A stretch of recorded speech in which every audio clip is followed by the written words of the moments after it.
কি রে, স্বামী ভোট চায় ধানের শীষের, বউ চায় দাঁড়িপাল্লার, তোর তো নিজেরই নিয়ন্ত্রণ নেই। মহিলারা বিভ্রান্ত হয়ে গেছে, কথাটা বুঝতে পেরেছেন? আমার এমনও বলেছে, আমি নাম বলবো না, যে আমাদের দায়িত্বশীল ইউনিয়নের নেতৃবৃন্দ আছে, তাদের বউরাও রোকন, এরকম কথা বলেছে আমাকে, যে ভাই ওরা তো আপনার ভোট দেবে কি, তার বউতেই ঠিক নেই, তারা ভোট চাবে, মানুষ ভোট দেয় নাকি?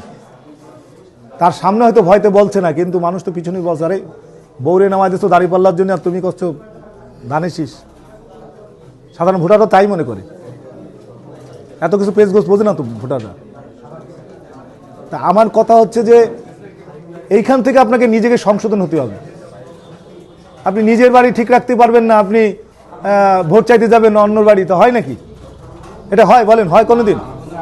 মানুষ ভোটাররা কি বলবে, যে আরে বেটা তোর নিজের বাড়ি তো ঠিক নেই, তুই আমার কাছে ভোট চাইতে আসিস কেন? তা আপনার নিজের বাড়িটাকে ঠিক করেন। আজকের পরের থেকে নিজেরা নিজের বাড়ি যান, গিয়ে নিজের বাড়িটা সংশোধন করেন, এরপর পরের বাড়ি যান। আগে নেতৃত্ব দিতে গেলে নিজের বাড়িগুলোকে ঠিক করেন, যে আপনার বাড়িটা ঠিক আছে কিনা, আপনার ভাইটা ঠিক আছে কিনা। আপনার বেশি দূর যাওয়ার দরকার নেই কারো, আপনার নিজে যে বসবাস করেন যে জায়গাটুকু, এই জায়গাটুকু পরিষ্কার করেন আজকের পর থেকে। তাহলে দেখবেন যে আপনার আর সামনে বিপদ হবে না, আপনি বিপদ মুক্ত থাকবেন। আর যদি এটা না করতে পারেন, আপনি যতবার করবেন, এই চেয়ারম্যান ভোট করবেন না, এখানেও বিপদ হবে। কারণ আপনি তো বুঝতে পারছেন না যে আপনার বাড়ির মধ্যেই তো ভোট নেই আপনার, তা আপনি কিসের চেয়ারম্যান ভোট করবেন, আপনি কিসের মেম্বারি ভোট করবেন, আর বাড়ির লোকই তো আপনার নেই। আজকের পর থেকে আপনাদের সিদ্ধান্ত হবে, নেতাদের সিদ্ধান্ত হবে, আমার নিজের পরিবারটাকে ঠিক করবো, যেরম করে হোক। খাবে আমার, পড়বে আমার কথা শুনবেন, এটা হয় কখনো? সমাজে আমার ছোট করবে, এটা হয়? নিজের স্ত্রী যদি সমাজে ছোট করে, নিজের ভাই যদি সমাজে ছোট করে, তাহলে তো আমার অবস্থান আর থাকে না। এই কারণে আপনাদের আল্লাহ দোহাই লাগে যে আপনারা পরের কাছে, পরের দুয়ারে যাওয়ার দরকার নেই, পরের দুয়ারে পরে যান, আগে নিজের দুয়ারটা আগে পরিষ্কার করেন, নিজের দুয়ারটা আগে দেখেন, এই জায়গাটাকে দেখতে হবে।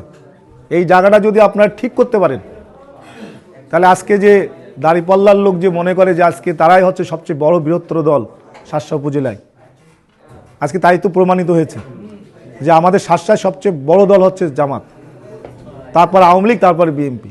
এরকম একটা পজিশনে চলে আসছে না ভোট সংখ্যায়।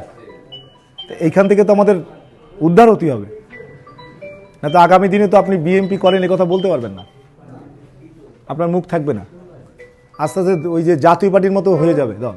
তো এইখান থেকে যদি দল থেকে উদ্ধার হতে হয়, দেখেন সারা বাংলাদেশে কিন্তু বিএনপি জোয়ার লেগে গেছে, কিন্তু খুলনা বিভাগে আমরা পারলাম না, বিশেষ করে সীমান্ত এলাকাগুলোতে আমাদের দলের ভিতর অনেক কোন্দল ছিল। মানে আমি বলবো কি, আপনারা, আমি দেখেছি যে গ্রামের মানুষ সবচেয়ে বেশি ভালো জানে। এই দলের ভিতরে বিচার করে আপনি টাকা খাবেন, এটা আমি করতে দেবো না।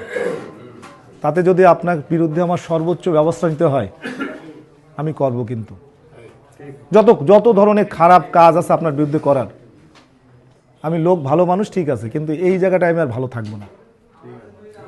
আমার যত প্রকার আমার ক্ষমতা আছে আল্লাহ দিয়েছে যতটুকু পরিমাণ, যদি দল যদি বিপদগামী হয় আপনার কারণে, সেইটা আমি করতে দেব না। কিন্তু আমাকে যদি কোনো লোক এসে বলে যে ভাই এই কাজটা হয়েছে, আমি তদন্ত করে যদি এটা সঠিক, তাহলে কিন্তু আমি আমার মতো কাজ করব। কিন্তু আর আল্লাহ আমার যতটুকু তৌফিক দিয়েছে আমি করতে পারবো। কিন্তু আপনার মতো পাহাড়কে আমি নিচে নামাই দিতে পারবো, এই তৌফিকটা আল্লাহ আমাকে দিয়েছে। কারণ নিজে সৎ থাকলে কাজ করতে সমস্যা হয় না।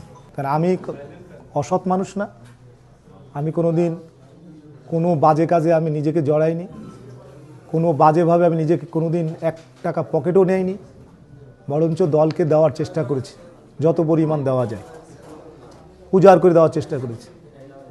কর্মীরা যখনই বিপদে পড়েছে তাদের পাশে থাকার চেষ্টা করেছি। কিন্তু কর্মীরা, অতি উৎসাহিত কর্মীরা দলকে ক্ষতিগ্রস্ত করে এই দলকে ভাঙিয়ে নিজের পকেট বোঝাই করবে, এটা কিন্তু করতে দেওয়া হবে না। তোমার অর্থ উপার্জন করতে হয়, নিজে পরিশ্রম করে অর্থ উপার্জন করো, নিজের ব্যবসা প্রতিষ্ঠান ভালো করে নিজে অর্থ উপার্জন করো। কিন্তু অন্য লোককে বিপদে ফেলায় দিয়ে, তাকে ট্যাপে ফেলায় দিয়ে, বিনা কারণে তাকে চাপাই দিয়ে তার কাছ থেকে লাখ লাখ টাকা হাতায় নেবা, এটা কিন্তু হবে না।